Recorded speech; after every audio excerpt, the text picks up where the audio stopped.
Okay, let me start over.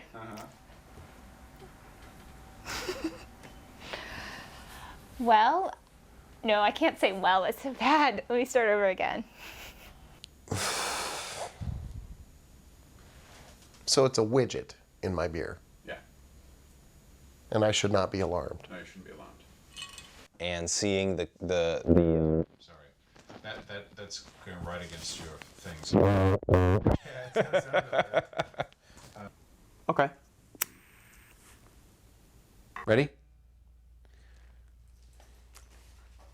Okay. I'm Bryan Beller, and I play bass. Hi, I'm Anne-Marie Calhoun. I play violin and keyboards in the band. I'm Alex DePue. I play violin and keyboard for Steve. Hi everyone, Dave Weiner here. I play 7-string electric guitar, 6-string acoustic guitar, and sitar in Steve Vai's band. My name is Jeremy Colson. I play drums in the Steve Vai band.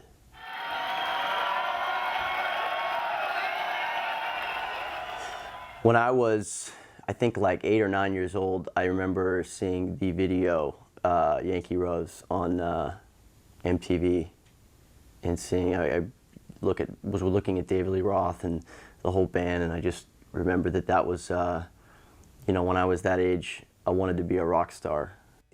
But the real impact that he made on me, I guess the first time I really got really familiar with what he was doing was when I went to Berklee College of Music in '89. I remember being there, and Passion and Warfare came out that year. And it was like suddenly, instantly, every guitarist in the school was playing this record. I first became aware of Steve's music because I saw the cover of Flexible, and he had a couple covers.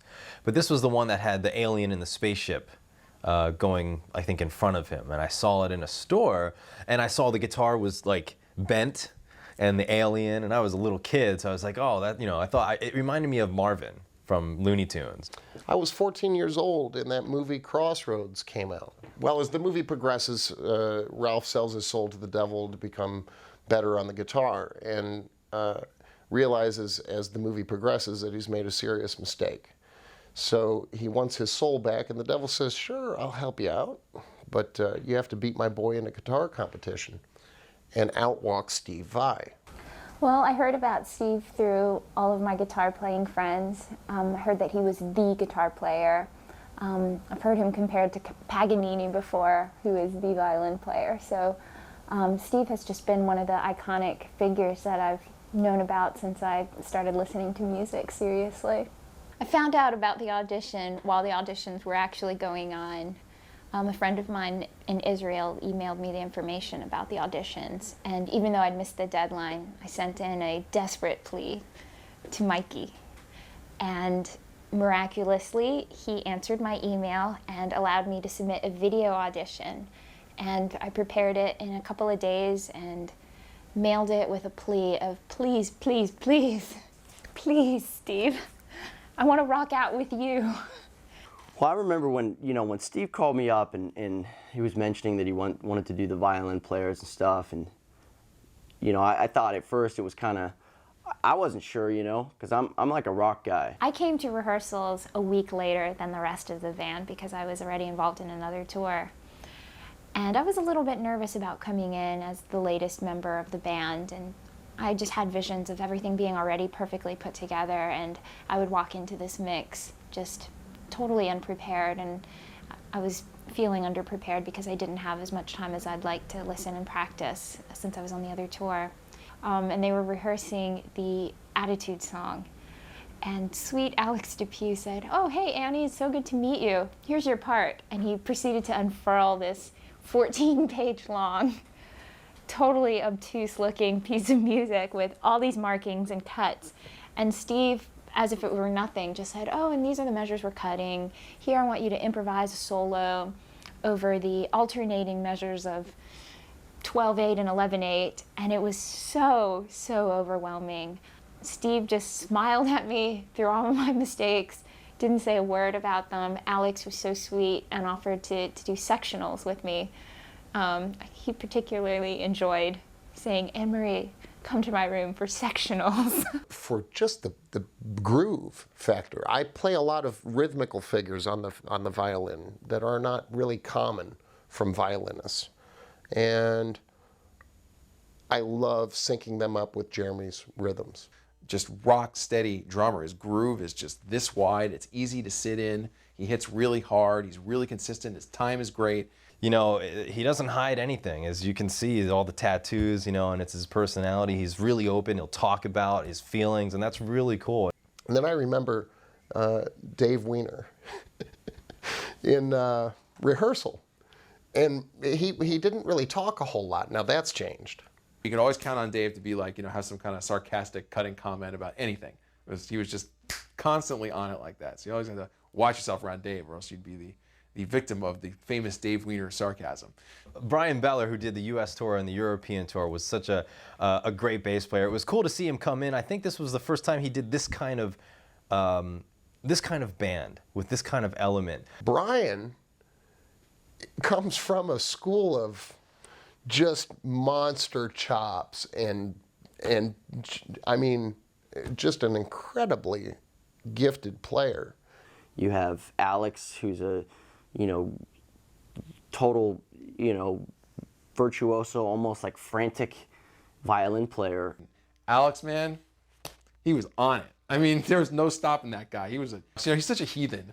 He was a train of partying. Then there's Annie, who's my fiddle mate, and she is the sweetest person. Beautiful, stunning woman who exudes such joy. Annie doing her happy dance, which is so funny because I realized that whenever anything little happy thing happens during the day to her, she does that. It's not just on stage when Steve says, "Hey Annie, do your happy dance." Like yesterday, somebody handed her a bar of chocolate and she went. I learned a lot about leadership from Steve. The way that he has so much command over the band, how he really can be demanding of us and push us to do what I think is nearly impossible sometimes. But the key word is nearly. Playing with Steve is like a kind of a constant lesson, and not just a music lesson either. It's also kind of a lesson in your own humanity. Well, Steve has taught me so much. On the very first tour, he said, go watch the lighting guy and see what he does. Watch the front of house guy and the monitor guy and see what the techs are doing. And I was my own tech for the first couple tours.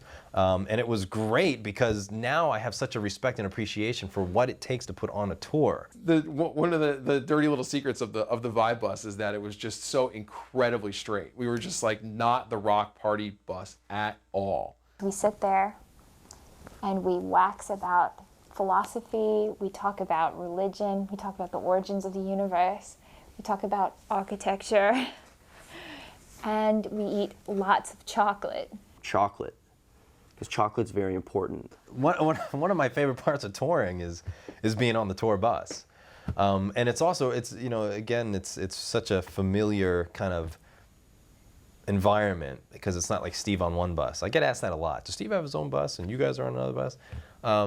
I don't know a lot of artists do that, but we're all, on the same bus. A couple things. When I get into a tour bus, first of all, I have to be on the bottom because I sleep pretty crazy. Like I'll toss and turn. If I'm on a middle or a top bunk, I will fall out. I think of all the other kind of bands that I've played in and all the other types of music that I've done, and I can't think of, even my future with what I'll end up doing. I can't think of any other kind of musical situation that would be as intense and as exciting as this.